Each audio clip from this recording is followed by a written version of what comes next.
क्या मेरे प्यारे बच्चों, इस साल आप बोर्ड एग्जाम देने वाले हो और आप अभी तक अपना पढ़ाई शुरू नहीं किए हो, या फिर शुरू भी किए हैं पर उस हिसाब से पढ़ नहीं पा रहे हो? तो मेरे प्यारे बच्चों, घबराना नहीं है। आज मैं आपको इस वीडियो में ऐसे ऐसे टिप्स बताने वाला हूं जिसे आप फॉलो अगर कर लिए ना भाई, तो मैं लिख के देता हूं कि इस बार का टॉपर आप। क्योंकि मेरे भाई, टॉपर पैदा नहीं होता है, टॉपर बनाया जाता है, टॉपर बना जाता है। टॉपर बनने के लिए जिगरा चाहिए मेरे दोस्त, और वो जिगरा आप में है।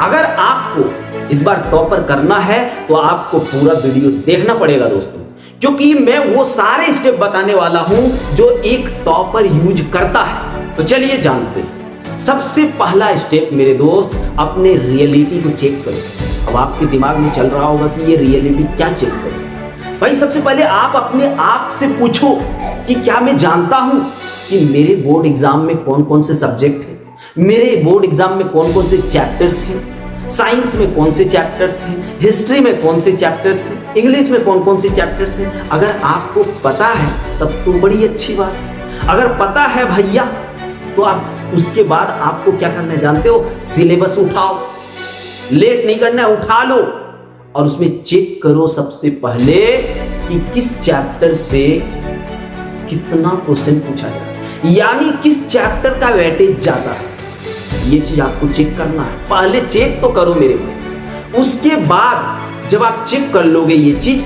उसके बाद आप जब बुक खोलोगे या खोल चुके हैं, आपको इतना पता चल जाएगा। क्योंकि आप अगर 10th बोर्ड का एग्जाम दे रहे तो 9th पास किए तो कुछ तो पढ़े होंगे, या 12th बोर्ड का एग्जाम दिए हैं, एग्जाम देंगे तो 11th का तो वो एग्जाम दिए होंगे ना भैया, 11th में तो कुछ पढ़े ही होंगे। तो आपको इतना तो जरूर पता होगा कि हार्ड क्या होता है और आसान क्या होता है। तो आप सबसे पहले क्या करो, उस चीज को चेक करो कि कौन सा चैप्टर हार्ड है मेरे लिए, कौन सा चैप्टर मेरे लिए थोड़ा सा हार्ड है, और कौन सा चैप्टर मेरे लिए एकदम आसान है। आप लिस्ट बना लो, ठीक है? और आप जब भी पढ़ाई शुरू करोगे, हार्ड चैप्टर को पहले प्रायोरिटी दोगे मेरे दोस्त। लेकिन समय भी तो कम है, सारा तो पढ़ नहीं सकते। और एक चीज याद रखना, कोई भी टॉपर कंप्लीटली नहीं पढ़ता मेरे दोस्त। अगर आप टॉपर बनना चाहते हो ना, तो सबसे पहले सिलेबस में आपने चेक तो किया ना कि किस चैप्टर का सबसे ज्यादा वेटेज है, आप उस आधार पर पढ़ो। यानी जिस चैप्टर का वेटेज सबसे ज्यादा है, जिस चैप्टर से सबसे ज्यादा क्वेश्चन पूछा जा रहा है, उस चैप्टर को आप पहले कवर करो, चाहे कुछ हो जाए। पहले उसको कवर करो, फिर उससे थोड़ा कम जिस चैप्टर से पूछा जा रहा है उसको फिर कवर करो, और जिससे थोड़ा कम पूछा जा रहा है उसको फिर कवर करो, और जिस चैप्टर से नहीं पूछा जा रहा है ना भाई, उसको हटाओ दिमाग से, उस चैप्टर को अपने लिस्ट से ही निकाल दो। तो फिर आपको वही पढ़ना है, ज्यादा एक्स्ट्रा पढ़ने की जरूरत नहीं है भैया, क्योंकि बोर्ड एग्जाम में मेरे को टॉपर बनना है बस, और कुछ नहीं करना है ना। अब हम लोग स्टेप नंबर 2 जानने वाले हैं दोस्तों, जो बहुत ही इंपॉर्टेंट है।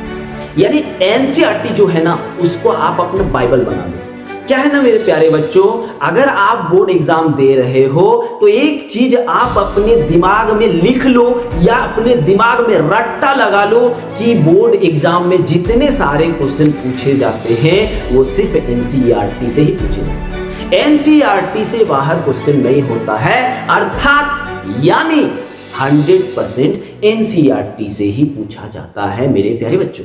तो आप कोशिश करो एनसीईआरटी को ज्यादा से ज्यादा पढ़ने का। और आप क्या करना है, आपको एनसीईआरटी कम से कम की बात कर रहे हैं, 2 बार आपको पढ़ना है, कम से कम, ज्यादा जितना आप पढ़ सकते हैं, लेकिन कम से कम एनसीईआरटी को 2 बार पढ़िए। और पढ़ते समय जो भी चीज आपको इंपॉर्टेंट लगे आपके अनुसार, उसको आप अंडरलाइन या हाईलाइट कर लीजिए, ताकि फिर अगले बार जब आप पढ़ोगे तो आपका दिमाग वहां पे जाएगा।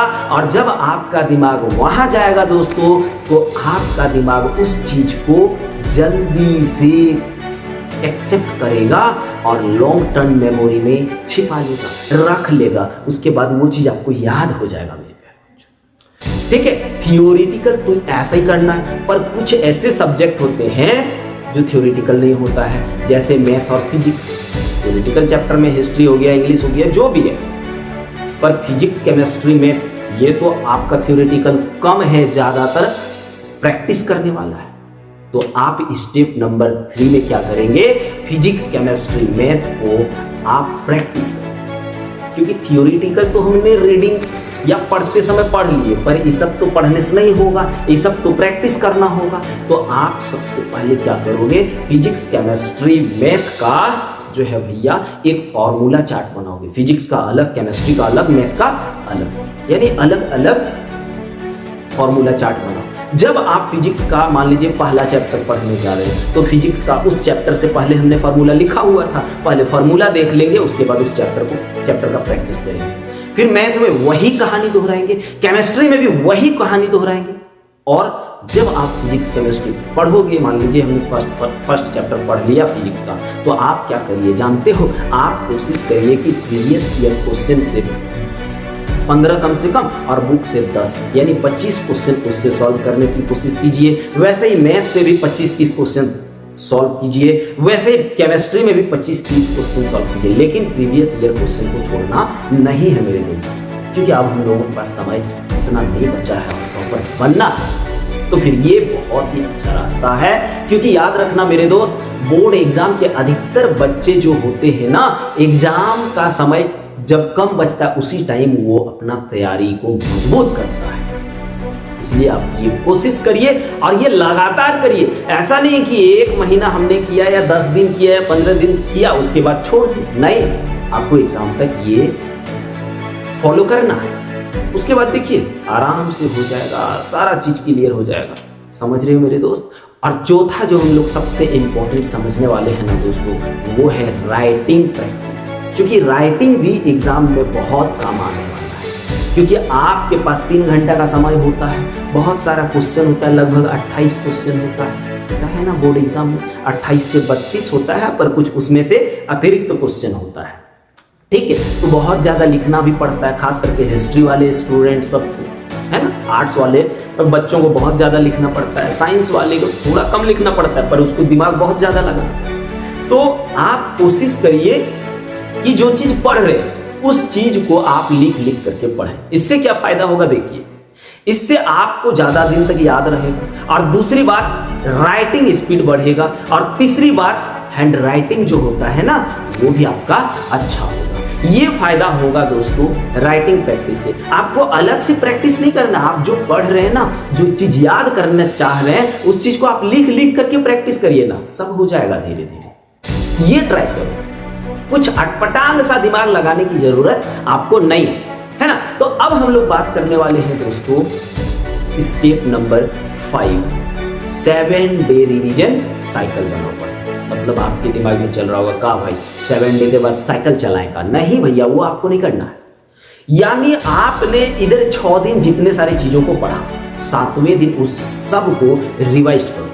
यानी ये चीज जब तक एग्जाम ना आए दोहराते जाइए, और एक जब 15 दिन आ जाएगा तो 15 दिन में जितना सारा आपने पीछे पढ़ा हुआ था, हम नहीं बोल रहे 15 दिन पहले जितना पढ़े थे, 15 दिन पहले, हाँ 15 दिन पहले इस बार चलो जितना पढ़े थे, उसके बाद अगले 15 दिन बाद फिर तो टोटल रिवीजन करना है। तो जितना सारा पढ़े थे उन सबको आप रिवाइज फिर से करिए। लेकिन ये 7 डे साइकिल में क्या करना है, जो पढ़े थे 6 दिन में वही करना है, पर 15 दिन में जितना पढ़े थे सबको रिवाइज करना है, ठीक है मेरे दोस्त।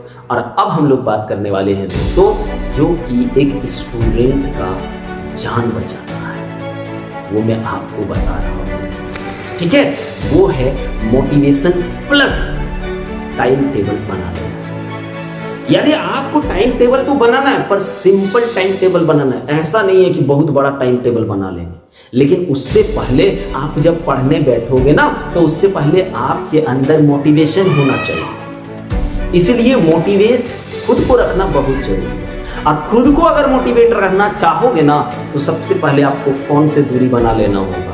और फोन में जैसे Instagram, Facebook reels, YouTube shorts, WhatsApp, इन सब चीजों से आपको दूरी बनाना। और ज्यादा से ज्यादा मतलब कोशिश करो कि पर डे 6 से 7 लीटर पानी पिए, और कोशिश करो कि न्यूट्रिशन फूड लो। ऐसा नहीं जैसे मन तैसे, यानी तला हुआ चीज खाने की कोशिश मत करो, ठीक है। जब आप स्वस्थ रहोगे तो आप मोटिवेट रहोगे। तो सबसे पहला काम है खुद को मोटिवेट करना।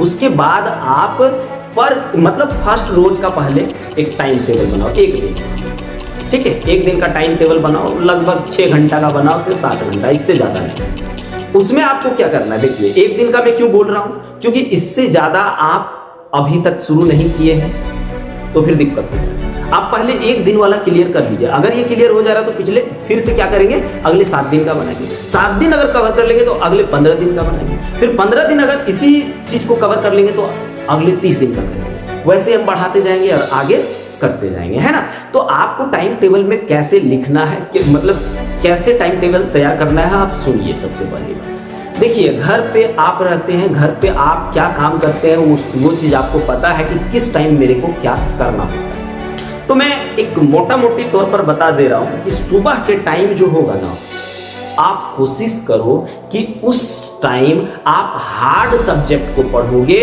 और थ्योरेटिकल सब्जेक्ट, क्या हार्ड सब्जेक्ट प्लस थ्योरेटिकल, ये चीज सुबह के टाइम में होती है। दोपहर के समय जो होगा ना, उस टाइम कोशिश करो प्रैक्टिस वाला सब्जेक्ट, जैसे मैथ, फिजिक्स, केमिस्ट्री, ये चीज दोपहर के समय लो।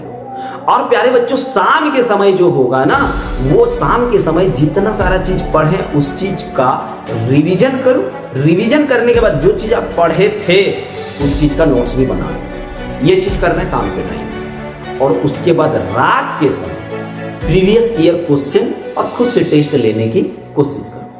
अगर ये सारे चीज आप अभी से एग्जाम तक करते हो मेरे दोस्त, तो आपको खुद समझ में आ गया होगा कि आप टॉप कर सकते हैं। लेकिन आपको करना होगा, नहीं करोगे तो कुछ नहीं होने वाला है मेरे प्यारे बच्चों। तो मैं उम्मीद करता हूं आप 100% ये रूटीन फॉलो करेंगे और इस बार टॉपर बन के दिखाएंगे। तो चलिए मिलते हैं दोस्तों नेक्स्ट वीडियो में। जय हिंद।